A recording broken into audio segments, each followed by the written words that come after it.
what is up? So today we are working on the silver Civic again. Kind of getting near the end of fixing this stuff, so start working on other projects. It's just way too hot to do certain things. I think I'd love to put the pond out back, but yeah, it's brutal today. It's hard enough for me just to sit beside the car rewiring stuff. So I've had this car for a long time. Whenever I was younger, I did some stupid things to it. So there were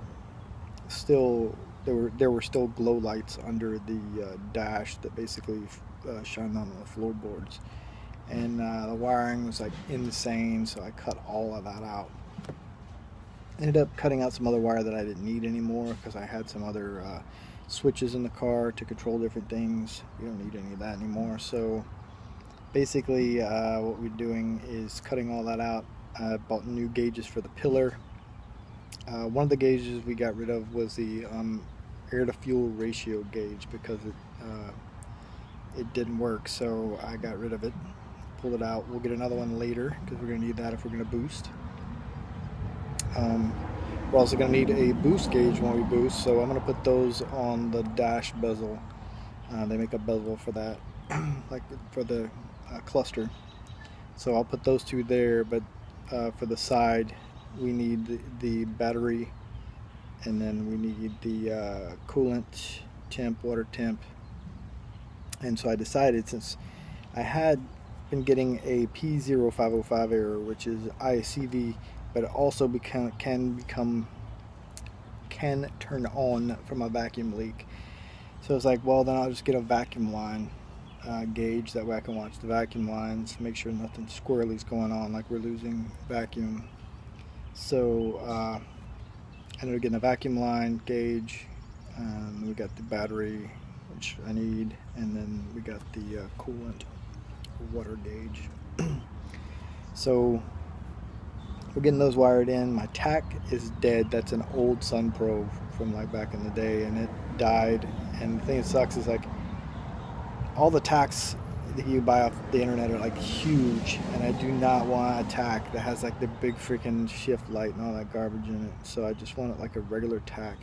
Most people will change out the cluster and just get an automatic cluster because it has a tack on it, but I didn't really want to do that because I had already like put the tack on the dash. Let me show you. Oh, this is a nightmare. So that's the tack that I put on the dash, and I bolted it in. So I want to find something that I can either replace this particular tack with and keep the mount, or either pull the bolts out, put a new mount in, and have it in the same spot. That way there's not a hole in the dash. I want to keep it looking nice, but I'm trying to rewire all this garbage. I cut out all of that, which was running everywhere. So now I'm left with this stuff, and you can see where I tied in multiple times to different things for different stuff. It's just ridiculous. I'm cutting all that out. I got some more loom here and some zip ties. Right now I had to run the vacuum line up to here to go onto the vacuum gauge, but we're putting it in the loom, and I'm going to run the loom down to the back, but I got to wrap it in electrical tape. It'll keep it from doing that. The sun here like will tear stuff up, so as long as you wrap it in electrical tape, it won't do that. So that's what we're doing, and trying to get that done first. Then I'm going to kind of retrace some of this and see if I can't clean up some of this wiring here, kind of straighten that up. And then we got rid of all of this. These were just like these were lights and switches here for different things. And I may end up one of the things I may do is hook up one of these switches to basically kill the amplifier on the back, but I don't know, we'll see. I got to get a new radio before we do any of that stuff, so that stuff's on hold.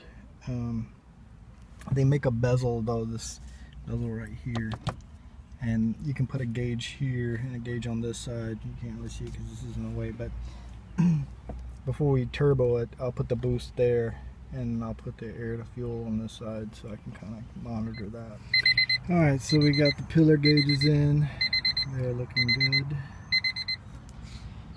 Alright, so we replaced the water sensor This one's a little older and kind of beat up. Let me show you what I did. Alright, so we got all the wires tucked. They're zip tied back. It's kind of in the way. I don't want to zip tie these because I don't want to like crimp this. So this line basically runs through this tray, back up out the firewall, up to the gauges, and it seems to be working good. All the other wires are zip tied back. They're gone, basically tucked.